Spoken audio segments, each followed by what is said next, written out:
इमरान खान ने इस वक्त अपनी सारी सियासत की बुनियाद इस साजिशी थ्योरी की बुनियाद पर रखी है कि इनकी हुकूमत को अमरीकी साजिश के एमा पर ख़त्म किया गया। इनके दावे के मुताबिक इनके मुखालिफ सियासतदान और मीडिया पर्सन्स अमरीका से मिल गए और इन्होंने अदम एतमाद की तहरीक पेश की और पास करवा दी। 174 members have recorded their votes in favor of the resolution against Mr. Imran Khan has been passed by a majority. बदकिस्मती से पाकिस्तान के जज्बाती अवाम का एक बड़ा तबका इस झूठ को कबूल कर रहा है। तमाशा ये है कि अमेरिका और यूरोप और बरतानिया में मुकीम इनके चाहने वाले बाज लोग भी इस चूरन को खरीद रहे हैं। हालांकि सुप्रीम कोर्ट ऑफ पाकिस्तान के 5 जजेस chief justice Umar Ata Bandial, justice Ejazul Ehsan, justice मजहर आलम मियां खेल, जस्टिस मुनीब अख्तर और जस्टिस जमाल खान मंदोखेल ने सो मोटो केस के तफसीली फैसले में इमरान खान की इस थ्योरी को बेबुनियाद करार दिया है। अब तमाशा यह है कि पीटीआई इन 5 जजेस में से 3 जस्टिस उमर अता बंदयाल, जस्टिस एजाजुल एहसन और जस्टिस मुनीब अख्तर की पंजाब हुकूमत के बारे में फैसले की तो तहसीन कर रही है, लेकिन दूसरी तरफ अपनी सारी सियासत की बुनियाद इस वक्त एक ऐसी साजिशी थ्योरी को बनाया है जिसे इन 3 जजेस समेत 5 जजेस ने झूठ और मफरूजा करार दिया है। गोया अमरीकी साजिश के हवाले से इमरान खान का बयानिया सुप्रीम कोर्ट ऑफ पाकिस्तान से सर्टिफाइड झूठ है।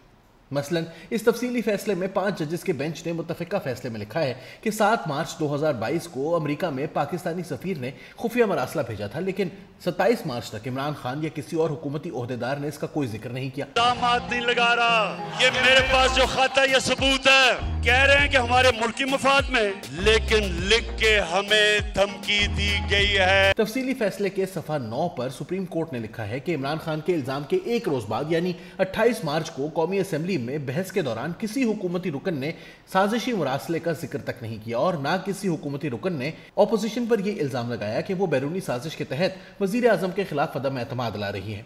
फिर जब 31 मार्च को कौमी असम्बली का इजलास हुआ तो इसमें भी किसी हुकूमती रुकन ने खुफिया मरासले या गैर मुल्की साजिश का कोई जिक्र नहीं किया। सुप्रीम कोर्ट ऑफ पाकिस्तान के फैसले में सफ़ा 12 पर लिखा गया है कि दूसरी तरफ इसी रोज़ जब इमरान खान की ज़ेर सदारत कौमी सलामती कमेटी का इजलास हुआ और इसके बारे में वज़ीर आज़म हाउस की तरफ से प्रेस रिलीज जारी हुई तो इसमें ना तो कोई ऐसी बात की गई कि अदम एतमाद की तहरीक बैरूनी साजिश के तहत लाई गई है और ना इस हवाले से किसी इंक्वायरी या तहकीकात करने का जिक्र किया गया है कि जो बैरूनी साजिश और इसमें किसी पाकिस्तानी के मुलव्विस होने का तयन करे। सुप्रीम कोर्ट के फैसले के मुताबिक जब नेशनल सिक्योरिटी कमेटी की तरफ से किसी ठोस इकदाम का फैसला नहीं हुआ तो ये इस बात की निशानदही करता है कि शायद बैरूनी साजिश के हवाले से काफ़ी शवाहिद मौजूद नहीं थे। सुप्रीम कोर्ट ऑफ पाकिस्तान ने अपने फैसले में सफ़ा 32 पर लिखा है कि हुकूमती वकील की जानिब से डिप्टी स्पीकर के इकदाम के लिए दलील के तौर पर इसके बाज़ मंदरजात अदालत को बताए गए, लेकिन खुफिया मरासला अदालत को नहीं दिखाया गया। सफ़ा 36 पर एक बार फिर इस बात का आदा किया गया है कि हुकूमत की तरफ से ना तो खुफिया मरासला दिखाया गया और ना ऐसे शवाहिद पेश किए गए जिससे यह साबित हो कि कौमी असम्बली में अदम एतमाद की कार्रवाई गैर मुल्की साजिश के तहत हुई या किसी सियासी जमात से कहा गया हो कि वो अदम एतमाद की तहरीक को वोट दे। वजीर कानून ने जो नुकात उठाए हैं वो दुरुस्त है, वैलिड है, लिहाजा मैं रूलिंग देता हूँ कि अदम एतमाद की करारदाद आइन और कौमी मुख्तारी व आज़ादी से मुनाफी है और रूल्स और ज़ाब्ते के खिलाफ है। ये करारदाद में मुस्तरद डिसअलाउ करने की रूलिंग देता हुए डिप्टी स्पीकर ने गैर मुल्की साजिश से मुतालिक जो तफसीली मौक़िफ़ अदालत में दिया इसमें वो खुद तस्लीम करते हैं कि जो मवाद इनको दिखाया गया वो नामुकम्मल या फिर जामे नहीं है। इन्होंने तहरीक अदम एतमाद पेश करने से मुतालिक पेश रफ्त से मुतालिक मुख्तलिफ वाक़यात की तरतीब तो बयान की, लेकिन किसी पाकिस्तानी का नाम पेश नहीं कर सके जो गैर मुल्की साजिश का हिस्सा बना हो। इन्होंने इस हवाले से तहकीकात का मुतालबा तो किया, लेकिन दूसरी तरफ हुकूमत ने 7 मार्च को मौसूल होने से 28 मार्च तक साजिश और खुफिया मरासले के हवाले से कोई तहकीकात नहीं की। इसी तरह इस अरसे के दौरान अपोजिशन मेंबरान पर यह इल्ज़ाम भी नहीं लगाया गया कि वो गैर मुल्की साजिश का हिस्सा बन रहे हैं। फिर जब तहरीक अदम एतमाद पर राय शुमारी का वक्त आया तो सिर्फ उस वक्त 2 अप्रैल को वजीर इत्तलात ने यह ऐलान किया कि काबीना ने खुफिया मरासले से मुतालिक पाकिस्तान इंक्वायरी कमीशन एक्ट 2017 के तहत तहकीकाती कमीशन के क़याम का फैसला किया है। सुप्रीम कोर्ट के मुताबिक हुकूमत के इस रवैये से यह भी साबित होता है कि बादी नज़र में हुकूमत के पास बैरूनी साजिश से मुतालिक काफ़ी शवाहिद मौजूद नहीं थे।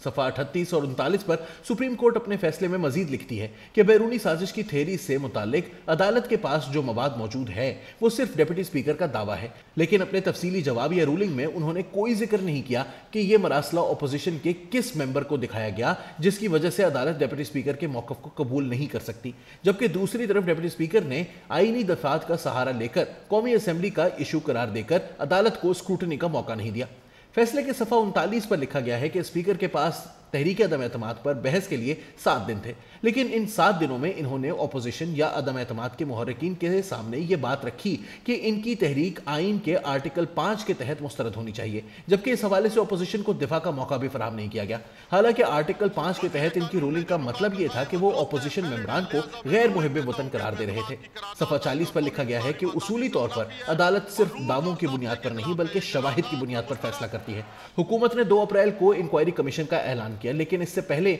ऐसी कोई इंक्वायरी नहीं हुई जिस तरह के 2013 के इलेक्शन से मुतालिक मुस्लिम लीग नून की हुकूमत ने एक कमीशन के जरिए करवाई थी। मुकर्रर अर्ज है कि जो कुछ ऊपर अर्ज किया गया है वो ना तो किसी तज्जियाकार का तज्जिया है, ना किसी पीटीआई मुखालिफ सियासतदान का दावा, और ना ही ये जस्टिस मजहर आलम मियां खेल का इजाफी नोट है। ये सब कुछ सुप्रीम कोर्ट ऑफ पाकिस्तान के चीफ जस्टिस की सरबराही में कायम 5 रुकनी बेंच के मुत्तफिका फैसले में लिखा गया है। अब जबकि सुप्रीम कोर्ट ने भी सच सामने रख दिया है, इमरान खान फिर भी झूठ बोलने पर मुसर हैं, तो किस बुनियाद पर वो सादिक और अमीन बरकरार रह जाते हैं?